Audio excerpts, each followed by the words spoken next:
Donato decía, todos los pueblos tienen historia, solo hace falta alguien que la escriba. A 135 años de la tercera colonización de nuestra ciudad, queremos recordar la figura de una persona que fue esencial para que esto pasara, don Carlos Steigleder. En las voces de los integrantes de la comunidad educativa del nivel primario del Colegio San José, repasamos su vida y también su gran obra, Sunchales.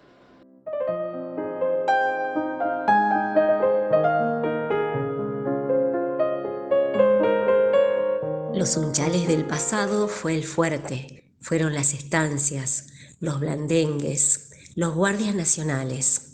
Después surgió el iris de la Constitución, fue la colonia Sunchales. Y el 19 de octubre de 1967 se galardonó con el título de Ciudad de Sunchales. Es el resultado de la tercera colonización, emprendida por hombres tenaces que tomaron sus tierras, abandonadas, que trabajaron otros pioneros que tentaron labrarlas, los superhombres cantados por los poetas, el rudo inmigrante y el pobre, el colono, el arado, la espigadora, el ulular de las trilladoras, los molinos, las vaquitas overas, las cremerías, el rugir de los motores de todas sus industrias. Todo eso es Sunchales, sin fuerte, sin indios. Falta saber cómo surgió el Sunchales de la tercera colonización. Se le atribuye la repoblación de Sunchales a don Carlos Cristiani, pero el verdadero inspirador y animador fue don Guillermo Lehmann. Cristiani era médico, procedente de Alemania y radicado en Santa Fe. Buen profesional y, según referencias recogidas, fue el médico de la familia Iriondo. Don Guillermo Lehmann había adquirido fértiles campos en lo que es hoy el departamento Castellanos y también derechos y acciones de las 10 leguas que le quedaron a De la Motte, conjuntamente con sus socios colonizadores Atalibarroca, Saguier, Egusquiza, Muñiz y Cristiani. Ocupado Lehmann en miles de negocios, en atender 5 colonias, entre ellas Rafaela, y teniendo otras en proyecto, molesto por otra parte por la inoperancia de sus asociados, fue liquidando cuentas con unos y otros, dejándolos librados a su suerte e iniciativa. De esta disolución societaria, don Carlos Cristiani, en 1883, quedó dueño total de la mensura de las 20 leguas efectuadas por el Libby. Por aquella época el ferrocarril central argentino se estaba construyendo afiebradamente. Ingenieros, peones, material acumulado, carpa, ranchos y 2 casas de ladrillos dieron al campamento un movimiento inusitado, afincando unas pocas cuadras más allá del paredón del Tiro Federal. Don Carlos Cristiani, viendo las magníficas perspectivas económicas de la línea férrea cruzando sus campos, no titubeó un instante en emprender la repoblación de Sunchales, pero ya no en el lugar viejo, sino en el emplazamiento actual, asociando en la empresa a don Carlos Steigleder, de quien se decía estaba emparentado.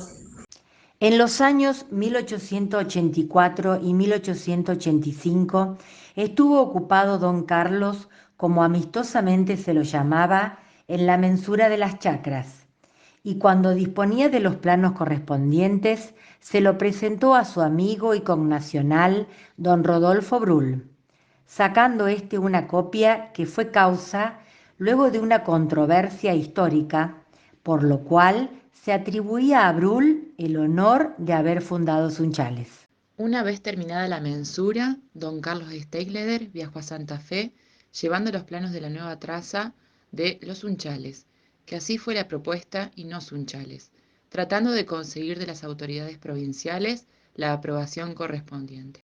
Luego de conversar con el gobernador José Gálvez sobre sus proyectos, allí mismo en el despacho le redactaron la nota solicitud, pues don Carlos no dominaba bien el castellano y el secretario que redactó la nota se olvidó ¿O no advirtió que la propuesta de la creación de la colonia era los sunchales y no sunchales? Por consiguiente, habiéndose omitido el artículo masculino plural, quedó en consecuencia sunchales solo.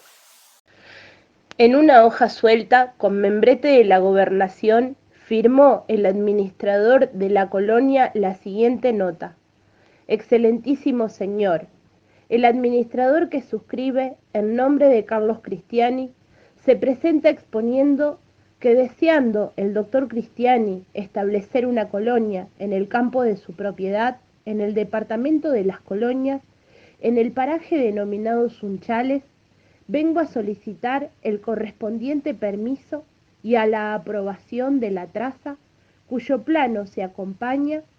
La colonia llevará el nombre de Sunchales. Carlos Steigleder. Al estudiar el departamento topográfico, los planos de la traza, encuentran que se han omitido algunos requisitos legales. Don Carlos presenta 2 nuevos planos, uno con la traza de la colonia y el otro con las manzanas y calles del pueblo, cumpliendo de esta manera con las condiciones exigidas. Enviados los planos por el departamento citado, merecen la aprobación de sus jefes. Entre ellos se halla Cayetano Livi. El 19 de octubre de 1886, el gobernador de la provincia, don José Gálvez, aprueba la traza de la colonia y pueblo de Sunchales, quedando desde ya fundada la tercera colonización. Santa Fe, octubre 19 de 1886. Vistos con lo dictaminado por el fiscal de Estado e informe del Departamento Topográfico, apruébese la traza de la colonia Sunchales, de conformidad a los planos presentados, desglósese estos y remítase a la oficina topográfica para su archivo y repuestos los sellos, archívese. José Gálvez, Néstor de Iriondo. Si bien el gobierno aprobó la traza el 19 de octubre de 1886, en el pueblo se habían edificado algunas casas, optando los primeros vecinos por elegir los lotes próximos a la estación del ferrocarril y frente a la plaza con preferencia. En las chacras ya se habían instalado algunos agricultores desde 1884.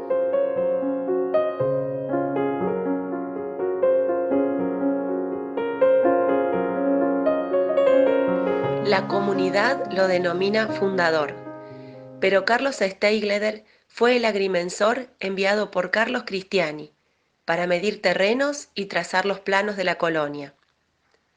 Luego le correspondió llevar esos planos a Santa Fe, acto que repitió porque en la primera oportunidad faltaban datos y finalmente el gobernador José Gálvez le dio la aprobación y lo firmó el 19 de octubre de 1886.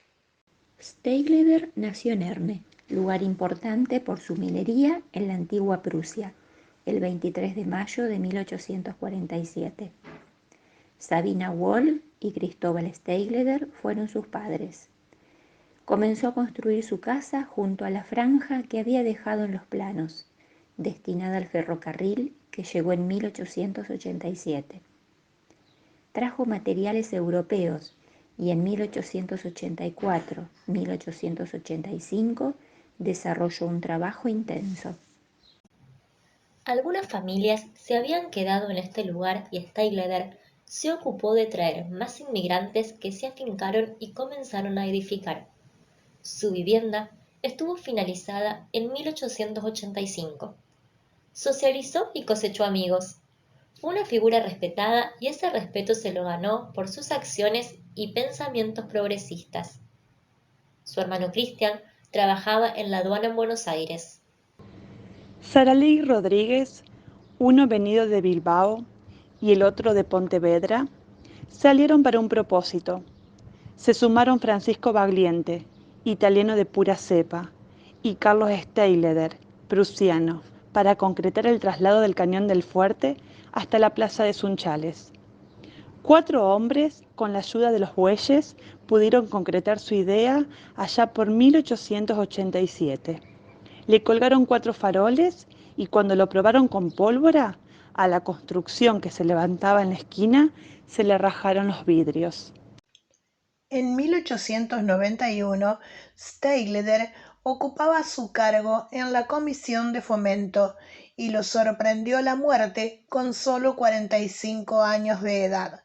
Se decía que su administración tenía un carácter progresista, no cobraba impuestos y se empeñó por mantener las ruinas del viejo pueblo con espíritu conservador y sentido de valoración por la trayectoria de este sitio de la llanura. Bronconeumonía fue el diagnóstico y su fallecimiento prematuro cambió el futuro que don Carlos tenía diseñado para Sunchales en cuanto a la preservación de los testimonios históricos. Su hermano se hizo cargo de los bienes, pero tuvo decisiones muy disímiles, por lo cual vendió gran parte de sus posesiones. Adiós a la historia. Por ser protestante, para su sepultura vino un pastor de la Iglesia Evangélica de Esperanza. De esta manera lo señalaba el pastor Jorge Bustiazo. Como pastor de la Congregación Evangélica de Esperanza, certifico que el señor Carlos Steigleder falleció el 11 de noviembre de 1891 y recibió cristiana sepultura el 12 de noviembre de 1891 en el cementerio de Sunchales, provincia de Santa Fe. Así lo acreditan los registros de defunción de nuestra iglesia. Tomo 1, folio 136. Sin otro particular, los saludo en Cristo Jesús. En 1898 le fue cedida una fracción de terreno en el cementerio comunal para la construcción de un panteón, a pedido de su hermano Cristian. Es un lugar que jamás tiene flores, pero Rosa Krilich de Longoni realizó el busto que perpetúa su imagen en la Plaza Libertad. Actualmente, a Carlos Steigleder lo seguimos encontrando en diferentes ámbitos de la ciudad. Uno es la calle que lleva su nombre, ubicada en barrio Mariano Moreno. Tiene la particularidad de llevar directamente a su casa. Además, en el trayecto de unos pocos cientos de metros de extensión, cruza a otra personalidad importante para la historia local, como lo fue Basilio María Donato. Precisamente, la casa de don Carlos pasó por diferentes etapas. Durante muchos años se encontró virtualmente abandonada al accionar del tiempo y las inclemencias climáticas. Recién en las últimas 2 décadas aproximadamente se comenzó a invertir dinero en su restauración. Por ordenanza pasó a ser un centro cultural primero, para luego ser designada como centro integrador comunitario. No obstante, ninguno de los proyectos se concretó, pasando finalmente este año a ser sede del Museo Basilio Donato. Finalmente, también podemos encontrar a Steigleder en el Colegio Nacional número 445, el cual nació como Instituto Sunchales en 1949. En 1961 adoptó su actual denominación al recibir la aprobación de parte de las autoridades nacionales, habiéndose inaugurado su edificio en el año 1986, coincidiendo con el centenario de la ciudad.